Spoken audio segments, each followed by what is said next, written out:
Another edition of Outside Shots presented by thelines.com. You can follow us on Twitter at TheLinesUS. You can follow me on Twitter at Eli Hershkovich. Before we get started, remember to give the video a thumbs up, subscribe, and ring that bell to get notifications whenever The Lines releases a new sports betting video on any market, including the Final Four or the National Championship game. And TheLines.com is giving away another $100 Amazon gift card in our daily March Madness Pick'em contest for the Final Four. For more details, head over to play.thelines.com. And as always, join the Lines Discord betting channel to get notifications whenever our staff, anyone from our staff, makes a bet in March Madness, including myself. Had a nice San Diego State bet going back to before the Alabama game on the Aztecs to make the Final Four at plus 650. Granted, I've had some other bad bets throughout the tournament. So head over to the Lines Discord channel for more. But without further ado, very excited to bring in today's guest, recording here on Monday night, Monday late afternoon, John Murray, the director of race and sports over at the Westgate SuperBook in Las Vegas. Follow him on Twitter at Vegas Murray. Pumped to have you back on a podcast, John, because we go back. I think I was looking back at some of my old podcasts earlier today, just because I had the day off. We did a podcast, I think in 2019, talking about UNC and Cole Anthony. You're a big college hoops fan, so this should be a good podcast. I remember that because I had a bet on North Carolina to win it all because Cole Anthony signed there. So I bet Carolina to win it all. I got a refund on that bet because they didn't play at the NCAA tournament that year. Not my best bet. Not the best bet I've ever made. Carolina was not going to make the tournament. And we got all futures bets got refunded that year, obviously. Right. So before we get into some of the futures liability at Westgate, a futures bet that you had that did not go too well for you on Sunday night. I know you have some not so nice words for that team, but what's this month? What's this month been like for you, John? Because we can go behind the counter to the point I just made about the liability futures wise, individual bets during March Madness, but you're a huge college hoops fan, like I mentioned. So not only is this a long month for you from the standpoint of you have a lot going on with all these games, but you're also so into March Madness. Well, I love it. I mean, there's no doubt that March Madness is the best tournament in any sport. It's the most fun. It's the most fun to track and watch, and it's the most fun to bet, and it's the most fun to book, and it's a crazy 2 to 3 weeks for us. Really, the Final Four and the championship game are not that busy on the sportsbook side. I mean, if you think about it, this Saturday there's 2 games, and we get hundreds of games every Saturday all winter long. So really, by this time of year, it actually starts to slow down. But the opening weekend, Thursday and Friday, is just total mayhem around here. Just controlled chaos with big VIP customers coming in, all these line moves, trying to track all the games, trying to relay to our bosses what we're rooting for in every game, because even casual people want to watch March Madness. They're watching the games, so they want to know who we're rooting for in every game. It's a lot to keep track of. Last weekend, I think, is more fun with the Sweet 16 and the regional finals because the first week is just a little bit too crazy. But the whole thing is great. And I didn't even talk about the week before that, which is the best week to come to Vegas if you are a college basketball fan. Come out here for the conference tournaments. You got more games to bet on than either of the other 2 weekends I mentioned. Plus, you can go to games here. You can go to the Pac-12 tournament, the Mountain West tournament, the West Coast tournament. It's great. That's really the best week of all, I think, in Las Vegas. And just to hit on that, too, you went to UConn Gonzaga over the weekend. Again, we'll touch on liability from that game and futures-wise with the Huskies, considering they're a massive favorite at this point, the odds-on favorite at minus 125 pretty much at every book to win the whole thing, and considering they opened at around or closed around 25, 30 to 1 entering the tournament, maybe as low as 20 to 1. So what was that experience like for you? Because we were kind of discussing this before the podcast, that you never thought you would see a regional semifinal in March Madness in Vegas. No, I certainly did not. I mean, to think that I would be able to go to a regional final and without even having to leave the city, and the NCAA and gambling were they were very scared of gambling when I first got into the business. Let's just say that they wanted to ignore it. They wanted to act like it wasn't the reason so many people are watching these games, even though we all know that it was. And they never wanted to really be associated with gambling. So to be on the Las Vegas Strip on Saturday night, watching Connecticut and Gonzaga in a packed house at T-Mobile was very cool. I just wish the game hadn't been so bad. We were so stoked when we got in there. Me and my buddies, I went with two of my friends, and we're like, "Oh my god, regional final, Gonzaga, Connecticut, this is going to be awesome." The first half was okay, but the second half, Connecticut just imposed their will after Drew Timme got into foul trouble, and it really wasn't much of a basketball game, unfortunately. Yeah, you gave me another great transition there because I think the thing, John, that you love the most besides field goals in the NFL is horrific officiating. So as a college basketball fan, what is this like? What's your take on just some of the horrible calls we've seen in the tournament? Maybe that one. Which one are we? Well, I didn't really think that they should have given Timme that foul, but right. I'm not gonna highlight that too much because Gonzaga was not going to win that game. So it didn't. The two on Sunday, though, I think everybody's talking about the San Diego State foul at the end of the game. I mean, I don't know. I'd love to get your thoughts on it, but it looked to me like that was a foul. I'm surprised they called it given the situation, but was that not a foul? Yeah, I thought that. And listen, I had a position on San Diego State, like I mentioned. So I was pretty nervous because it seemed like Creighton, if that game got to overtime, they were going to beat the Aztecs. But yeah, I did think that was a foul. It seemed like Nembhard dislodged Darian Trammell on his way up on the floater, which he was crushing. And I mean, that's his game. So for Nembhard to make that contact, it was kind of the expectation to me, just with that situation being so heightened. And you mentioned the Cunningham box out and maybe the push off on Isaiah Wong in the final 3 to 4 minutes of the Texas-Miami game. But just overall in the tournament, the officiating has been terrible, no? I don't know. Can I get in trouble for saying that? I don't understand that call at the box out. I thought that's what you were supposed to do when you're boxing somebody out is just get them as far away from the ball and the basket as possible. I don't know how could that possibly be a foul on the Texas guy? I didn't understand that call at all. But I mean, this is in some ways part of March Madness as well. As there's always going to be some calls that are questionable that go one way or another that maybe put a star player into foul trouble or put a guy on the free throw line at the end of the game. Do you think it's been worse this year than any other year? I can't say that I don't know that I've noticed it being any worse than it always is. Yeah, college refs suck. Well, basketball has got to be the hardest game to officiate because these players are so big, they're moving so fast. Yeah. They're going to make mistakes. You see it in the NBA all the time. I don't know that even though I was rooting for Texas yesterday for several reasons, but I'm not gonna blame that on the officials. I didn't agree with the call, but I mean, how many times do you go through these big games and you agree with every call? I mean, never would be the answer. So right. I don't think that Miami and San Diego State are headed to Houston because of the officiating. I don't. It's not what I took away from those games. No, it's a good point because Creighton also went 2 of 17 from 3, and you can make the case that had a lot to do with them pretty much having a 6-man rotation throughout the tournament, especially after Mason Miller went down in that first game against North Carolina State. But you mentioned Texas there, and we both had Texas futures. So, no, I'm not just saying I thought that was a foul on Nembhard on the Trammell shot because I had a San Diego State position. I was pissed off with Texas down the stretch. I know you were too, but Marcus Carr also made some horrific decision-making in the last 3 to 4 minutes. So people don't really always get this perspective from a bookmaker because usually the traditional question is, what's your liability, right? It's kind of the norm at this point on podcasts, but you had a Longhorns futures bet. So take me through your emotions down the stretch in that game. We had a lot of things going on because I did. I bet on Texas before the season started because of their coach.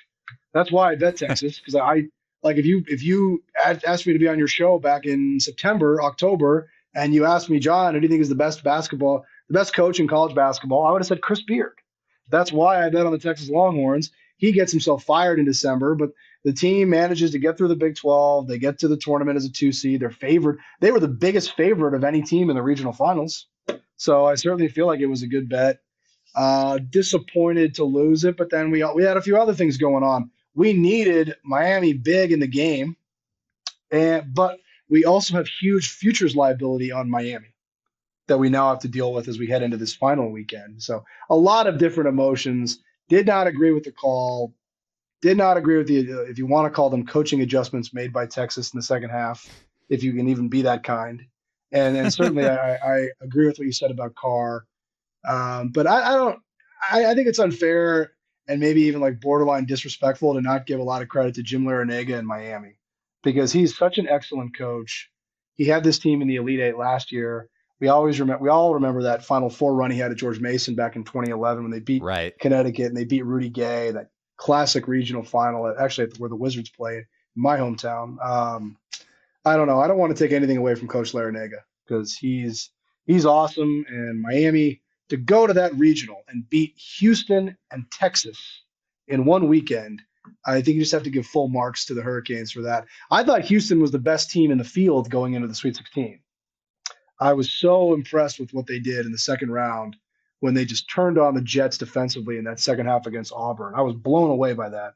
And I really thought they were going to be the team cutting down the nets in Houston. So I want to just give a lot of credit to Miami for an incredible weekend. Yeah, the adjustments he made, Larrañaga, talking about down the stretch in the Texas game to get Carr isolated, whether it was against Isaiah Wong or Nigel Pack, but especially Wong because he's such a dangerous weapon off the dribble and in the mid-range and pull-ups. And Carr, by no means, is known for his defense. And Tyrese Hunter, to an extent, too. That was the transfer going in. You mentioned the beard factor, and he is one of the best tournament coaches. Not to say he's not a terrible human being as well. I think that goes. I didn't say that. I said that I thought he was the best coach in college basketball going into the season. I am not here to endorse him for Man of the Year, but he's quite a basketball coach. He really should have won the national championship in 2019. Don't remind me. And he's a great coach. He makes great adjustments. I'm not here to comment on what he does off the floor, but I do think he'll end up going to Ole Miss, rehabilitating his image, and be right back in one of the more premium jobs within a few years. I think that's probably what's going to happen with Chris Beard. It makes for, and again, we'll get back to the Final Four in a second in the Elite Eight, but it makes for an interesting conversation just on a side note because Texas is going to the SEC. So Beard will take on his former program down the road here now that he's at Ole Miss. But going back to some of the liability that you mentioned with Miami, especially, and you, like you said, you guys needed the Canes, but I know you guys also have some hefty Miami liability to win it all. So looking at the Final Four big picture here, in terms of the second highest, this is the second highest total number of seeds sitting at, when you add them all up, at 23 in Final Four history, only trailing the 2011 Final Four, which featured a number 3 seed UConn, number 4 seed Kentucky, number 8 Butler, and number 11 VCU. And that was the second leg of Butler making consecutive championship games, and just one of the worst championship games unless you enjoy defense, with UConn and Butler and the Huskies. No, that game was terrible. Nobody enjoyed that game. That was a terrible basketball game. I said earlier 2011. I meant 2006 was when George Mason went to the Final Four. I'm getting my years mixed up. But yeah, I do remember that 2011 Final Four very well. And this one kind of reminds me of that one, Eli, where you've just got teams that kind of came out of nowhere. Good teams, but low-seeded teams that came out of nowhere and got hot at the right time, right? I mean, that's how you end up with VCU Butler in the Final Four, I guess. Yeah, and this is something that I was first mentioning on the podcast that I did heading into March Madness, because you look at a team like UNC last year, and they're one big flaw because they play semi-drop coverage with Baycott, so they tend to give up more open threes looking back at last season's team. And I think they allowed, going into the final game against Kansas, the Jayhawks took advantage of the Tar Heels' three-point defense in that title game, especially in the second half. But UNC was allowing something like their opponents, even with the Duke game included, like a 29% 3-point clip. So, and we'll get to San Diego State FAU here in a second, but sometimes when you get these a one game variant situation where you don't have a series to deal with like you have in Major League Baseball or the NBA, where a team might be flawed in one particular category, like San Diego State in a sense, and we'll talk about the Aztecs in a second in terms of their 3-point percentage allowed when we get to the Final Four games, breaking down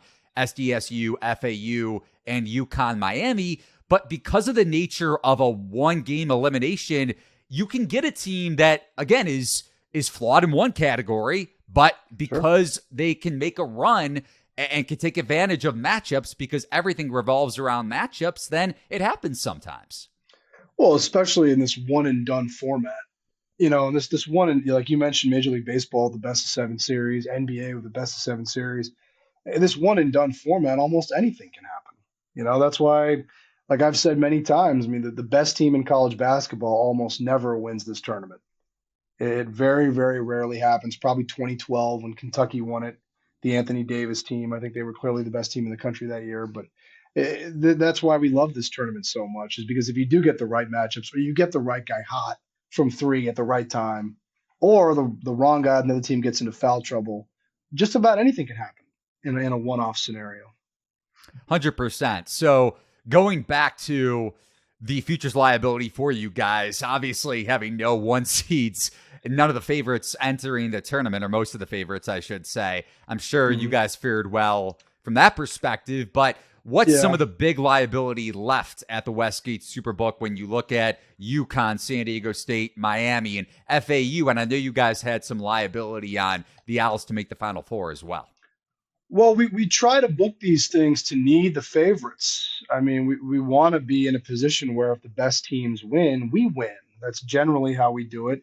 Doesn't always work out for you, but I don't know of a better way to do it than to say, okay, I think these are the best teams. Let's win on these teams. I mean, if there's a better way to book futures, I haven't seen it yet. I mean, I know that's a very simplistic approach. I'm not saying that's the only thing we do, but that is part of the philosophy, is to win on the teams that we think are the best teams. And none of these 4 teams are the ones that we thought were the best teams, to be honest with you. We've got a pretty significant liability on Miami, Florida. We do okay on the other teams. Right now, we're a small loser to Connecticut. We do very well on Florida Atlantic, winning it all. That's very good for us. And we do well on San Diego State winning it all. But we already got hurt pretty bad with Florida Atlantic getting to the Final Four. We had some pretty significant wagers on them getting to the Final Four, bets that were made back way before the brackets came out. And we had to pay those off on Saturday. So good for those people. Not something that we really thought was realistic. Even when the brackets came out, we didn't think it was realistic. If you consider that they were a dog in the first game against Memphis, a game that they trailed up until the end. But we also didn't think that their 1 seed was going to lose to Fairleigh Dickinson in the first round. So, I mean, to win a bet like that, you've got to have you got to make a really good bet. You got to have a little bit of luck. And that's how a team like Florida Atlantic can be in the Final Four. They are a very good team, and they obviously had some luck on their side in terms of the way the brackets broke in March for them. Before we get into the Final Four matchups, and so early in the week, we're not going to do a deep dive on these games, but do want to get your take, and I'll share mine quickly as well. But FAU over the weekend, because I'm sure you saw this blasted on Twitter, right? The books need Kansas State. You got a ton of tickets, a ton of money on K-State. Same thing with UConn. Then yesterday, sharp money on Creighton and sharp money on Texas in a sense. I know that game was maybe kind of even in handle, and I'm curious how you saw it over at the Westgate. But I did this article with you and Matt Metcalf from Circa, 2 of the most well-respected bookmakers out in Las Vegas, when it came to the numbers being shorter with some of the mid-major teams. And that article is pinned on my Twitter. But you had a great quote at the end just talking about the handle that books tweet out is more for entertainment. It doesn't matter in the context of betting these games. So can you speak to that, especially with the 4 games I mentioned over the weekend? Well, Matt Metcalf is a smart guy, because I was texting with him on Saturday night. He was at the David Benavidez fight across the street at the MGM Grand, which I told him I wanted to go to with him, but I was dumb and I went to the UConn Gonzaga game instead. So he was smart. He went to the much more fun sporting event on Saturday. But you mentioned their book or our book, circa our book, SuperBook, their book, circa our book, SuperBook. Different books are going to have different positions on stuff. You can't just say, oh, all the books all need so and so. We don't know that. Like we needed Kansas State because we had this bad futures position on Florida Atlantic. And other books might have a different position this weekend than we do. Maybe there's some other book that loses a ton on San Diego State in the futures. We actually do very well on San Diego State, so we'd like to see them win. But you can't. It's not as simple as having this blanket statement of the books need so and so. We don't know, especially this time of year where you've got regional futures and national championship futures. It could be very different at a lot of different places. I will say we talked to a lot of operators, and pretty much everybody needed Gonzaga against Connecticut, but that doesn't mean that every book is in the same position on everything. And to your point, ignore those statistics out there about ticket counts and money, because they really are just for entertainment purposes only, especially the money. The money numbers are totally worthless because you don't know if some guy came in and bet $100,000 on Connecticut. And now the money statistics are all out of whack based on one bet, which does happen all the time. So I really wouldn't get too hung up on those kind of numbers. It's good stuff there. And now let's dive into the Final Four matchups, which I know you're super intrigued by, John. San Diego State and FAU. The Aztecs, a 2-point favorite there. UConn, a 5.5 point favorite, depending on the book, against Miami in the latter Final Four matchup on Saturday night. If I asked you which dog has a better shot to A, cover, B, win outright, would you say the Owls or the Canes?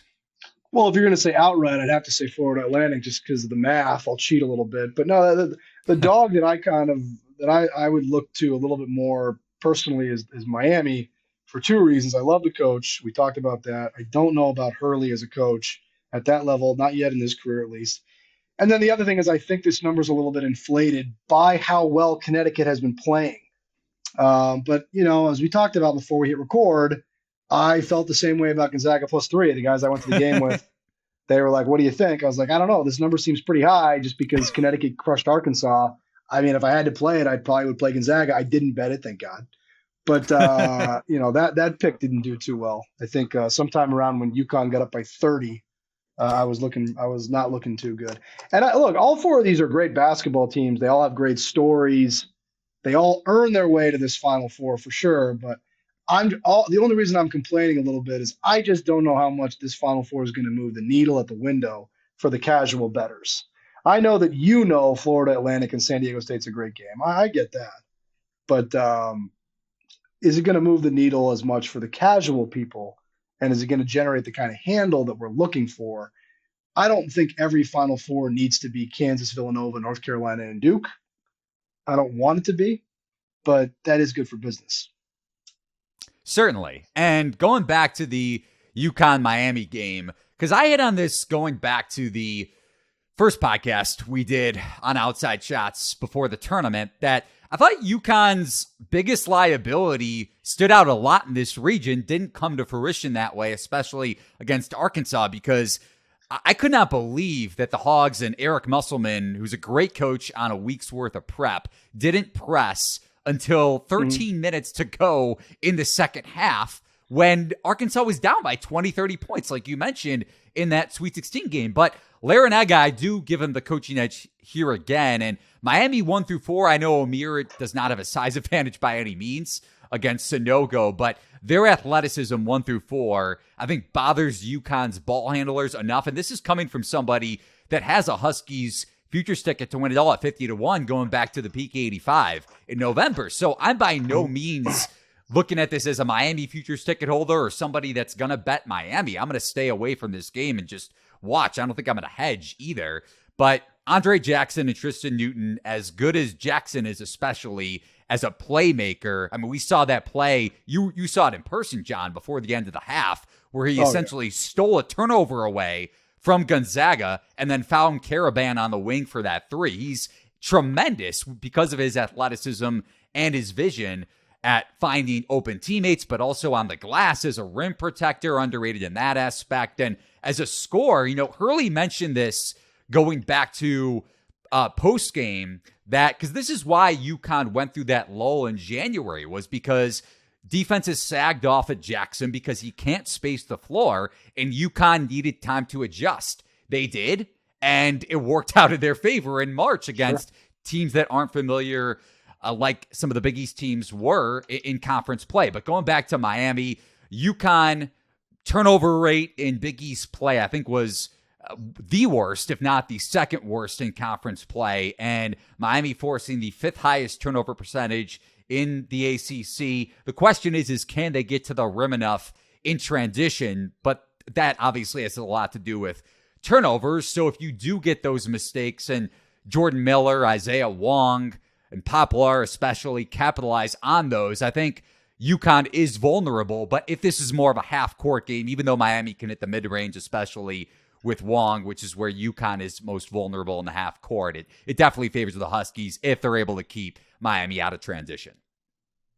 I'd say about the only negative I can give you about Connecticut, and I'm reaching for anything here as we get ready for the Final Four, they haven't been challenged at all in this tournament. Yep. How are they going to react? They blew through St. Mary's and Arkansas and Gonzaga. How will they react if they're down by 4 with 6.5 minutes to go on Saturday night against Miami? That's just about the only thing I can say right now, because this Connecticut team blew through the non-conference. They played well during Big East, but not great. And I think people forgot how good they were. And they are just crushing everybody in the NCAA tournament. So how will they react if they are behind, the way all the other teams that are left have all faced adversity, big-time adversity in this tournament? Probably should have been knocked out at some point. Connecticut just hasn't had to deal with that yet. So we'll see what happens to Hurley and the team if the chips are down at some point on Saturday. Yeah, and I've been on UConn the last 2 years. I had a futures bet going back to last NCAA tournament. I think I placed that before the season started. And to your point, not to say that Hurley isn't a good coach. I think that's been torn apart, the notion that he isn't a good tournament coach at this point with UConn's run. That's that'd be unfair to say that. We don't know that yet. I just don't. I wouldn't put him in the category with Larinaga at this time.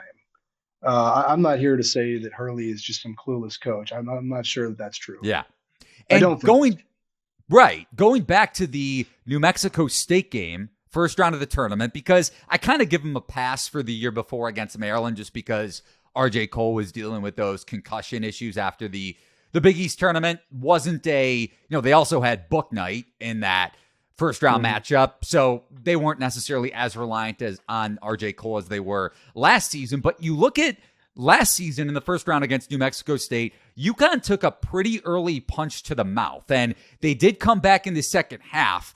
But as much credit, and again, I have UConn futures, so by no means am I saying that I'm betting Miami, but Adama Sanogo made some pretty clueless decisions down the stretch in that New Mexico State game, including fouling Teddy Allen, the brother, I think the younger brother, older brother of Timmy Allen on Texas, when that game was tied in the final 2-3 minutes. So when situations get heightened, to your point, you don't know how A, coaches are going to react, and B, the players are going to react to these intense single possession moments that UConn has yet to face in the tournament, at least this tournament. Even the best teams at some point in this tournament with this format, they face a very close game. And I'm sure it's happened before, but I just can't even really remember a team running through the tournament unchecked. Villanova 2018, probably. Villanova 20. Yeah, I guess that's fair. God, that's it. Well, it's highly unusual for a team 100%. To just roll through the NCAA tournament. I can even remember wasn't it that team with Hansbrough and Lawson at North Carolina? Like, they should have lost in the second round to Arkansas. Am I getting my years correct? I think that was 2009. Even these great teams, 18 Villanova, you're right. But even these great teams almost always face some adversity. And we just haven't seen Connecticut do that yet. I can't believe they'll get through these two games this weekend without having to deal with some of these close, tense possessions like we were talking about, clutch free throws, needing a stop on the defensive end and getting the stop. I can't believe they'll get through the last two games without having to do that. And yeah, and with UConn defensively, as much credit as they've gotten, especially with their rim protection with Sonogo and Klingon, 7-foot freshman off the bench, who's probably ready to play pro basketball at this point in his life, as we saw against Gonzaga, looking like a man against Drew Timme, who looked like a freshman in that second half, and that has nothing to do with the foul trouble. Alex Karaban, another freshman for UConn. When you look back, it wasn't just Jackson and defenses sagging off the small forward for Connecticut that gave them issues. Karaban got exploited defensively in the low post because he's a really good floor spacer, but not the most physical defender. And he's gotten better in that regard as the season has gone along. But Jordan Miller, like we saw, I mean, that he was the key to Miami coming back in that second half. And I think he'll be able to take advantage of Karaban. I don't know what the points prop is going to be yet. I don't know if I'll have a wager on it either, but that's something I would look at if the number is good enough for Miller's points prop against UConn. But the other game that I want to touch on, and I know you said you would take Miami just in terms of the point spread between the two dogs, but San Diego State, I brought up this point earlier. The Aztecs have allowed opponents to shoot. This is crazy. 16 of 94 from three in the tournament, which equates to a flat 17% from three. So you could say, because that kind of is parallel to UNC, granted it's much lower than UNC, allowing about a 29% clip entering the Final Four. But the difference for me with San Diego State versus a team like UNC is, number one, the Aztecs don't allow a lot of open threes. So it's not like they've gotten lucky per se, even though Creighton missed some open threes down the stretch in the Elite Eight matchup, Shireman and Trey Alexander in particular. But San Diego State has so much depth and physicality with that pressure defense on the perimeter in particular that gives teams fits. And Dutcher was also a longtime Steve Fisher assistant at San Diego State before he got the head job and Fisher retired. So you mentioned how Larinaga is great at prep and taking advantage of mismatches offensively. Dutcher is that and then some as a defensive coach. So as well as FAU could shoot the ball from three, the 25th highest three-point scoring rate. Again, I don't really have a set take on this yet because I've yet to dig into it numbers-wise and metrics-wise as much as I would like. It's Monday for crying out loud, but I do think this number is a little bit short, John. What about you? Well, we had this number come out at 1.5. We got to 2, and then we took bets from a pretty sharp player at FAU +2. So I don't know. It looks like there's going to be some resistance there. I know for sure if we went over 2, there'd be some resistance there. They'd take the dog against us. I made this line 1.5 myself when the matchup was set yesterday. So it's hard for me to really complain about the line or say I like either side. Because I mean, yeah, 1.5 and 2, that's a big difference, a bucket. No, I'm not saying it's not. I'm not saying it's nothing. I'm just saying this line's about what I had set it. So I don't know that I can really give a lean either way here. Wrapping it up with this, John, it's been a really fun podcast. Again, you're one of my favorite people to talk to in the industry, but also because you're a huge college hoops junkie and you're a Georgetown fan. And they just hired Ed Cooley. There are a lot of takes swinging around, especially on the East Coast near Providence, that Ed Cooley should not have left Providence. But I think we could both say, especially with the guy that has a massive following on Twitter that was making the case that Georgetown wasn't the better job. I think Georgetown clear cut is the better job for Cooley to take. I don't know that's just not a good argument. I mean, of course, I'm biased. My dad went to Georgetown. I went to high school in Washington, D.C. We had tickets to the Hoyas my whole life. I am very biased here. I love Georgetown Hoyas basketball. But how could you possibly say that it's not a better job than Providence? That just, I don't know. I think people maybe lose track of how good the program was under John Thompson III. I know because they lost early in the tournament several times, but they went to the Final Four in 2007. In 2008, they lost in the Sweet 16. They were a 2 seed. They lost in the Sweet 16 to some Davidson kid named Steph Curry, who I still don't really like Steph Curry to this day because of that game. And they had a couple other teams with Greg Monroe and Otto Porter that were 2 seeds, 3 seeds in the NCAA tournament. This is a program that's they can they can be a high seeded team in the tournament. They can make a run to the Elite Eight or the Final Four. Providence, I don't think is quite at that level as a program. But I mean, maybe I'm being unfair. But the best thing that Georgetown has going for it, without a doubt, is the location. I mean, it's the most fertile recruiting ground in the United States, in my opinion. No one has ever been able to successfully put up a wall around the WCAC, which is the big conference in Washington, the conference that my high school, Gonzaga High School, is in the WCAC.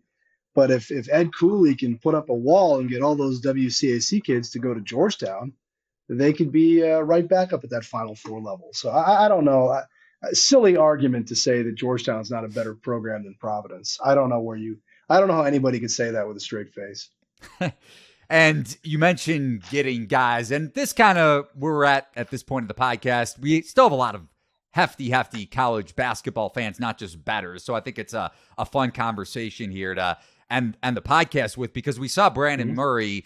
He's not sticking around for Cooley, which I was kind of surprised about. He's an LSU transfer. So if you had to gauge it, put a pick on it, I don't know if you can give maybe even a theoretical over-under on how long it takes for Cooley to get Georgetown back to where it was. But if you did put a total number of years on it and set a market on it, what would the number be? Well, this is such a different era in college basketball. I mean, you can even if you're not changing coaches, you can retool your entire roster in 1 year. And not even just because you have a coaching change. So I don't see any reason why Georgetown can't be in the NCAA tournament next season. I think that they will be. I think they're going to get a recruiting bump because they have the new coach. And I think he's going to bring in some transfers. And I think this is a tournament team. I think will be a tournament team next year. I think the only thing working against them is how good is the Big East going to be next year? I mean, look how good UConn is the favorite to win it all right now. Creighton was one play away from making the Final Four as well. Marquette was a 2 seed. Xavier had a very good season. Villanova, I got to think they'll be better next year. Kyle Neptune going into his second season. They had a very disappointing year this year. And St. John's just hired a guy named Rick Pitino to be their coach. And I have a hunch that St. John's is going to get some good transfers as well this year. I expect them to be pretty good next season. So I think that might work against the Hoyas a little bit, is how good the Big East is going to be. I'll say myself, I didn't realize how good the Big East was this year. I underestimated how good the Big East was, and I think we saw, unless you don't think that the NCAA tournament is a good judge of how good a conference is because it's so random, which I think is a fair argument, by the way. I don't think that's crazy to say that, but the Big East just had a great tournament. They've got some great coaches. It's going to be a very competitive conference, but the homer in me is expecting Georgetown to be in the NCAA tournament next March. All right. I'm holding you to I'm expecting a futures ticket on Georgetown. I didn't say they're gonna be in the Final Four, and I certainly don't think they can win it all. But I think they're gonna get a bump on the recruiting trail with the new coach. That always happens, and I do think they'll bring in a nice roster. I think Cooley's a good coach, and it's a program that has a lot of money behind it. I think you could see them back in the NCAA tournament quickly. At Vegas Murray is where you can find John Murray on Twitter, the director of race and sports over at the Westgate SuperBook in Las Vegas. Remember to follow the lines on Twitter at the Lines US. Follow myself on Twitter at Eli Hershkovich. John, before we wrap it up, any closing words for bettors that are maybe apprehensive of placing that San Diego State Florida Atlantic bet that you were mentioning in the Final Four, just overall when it comes to betting the Final Four and especially the title game come Monday? Well, you don't have to bet the game just because it's the Final Four. I understand that most of the people listening to this podcast are going to have a bet on the Final Four. But yeah, I mean, you don't have to bet these games just because it's the Final Four. But I would just say any person out there in any sport, as long as you've got a few different accounts, you're looking at a few different sets of lines, and you're making straight bets, you're so far ahead of the rest of the game. I think you'll be in good shape no matter who you bet. Follow John on Twitter at Vegas Murray. Thanks so much for watching and listening to another edition of Outside Shots presented by TheLines.com. Head over to play.thelines.com for your shot to win $100 this Final Four weekend between the two games. Again, play.thelines.com. We'll be back with more videos and podcasts this week. So long, everybody.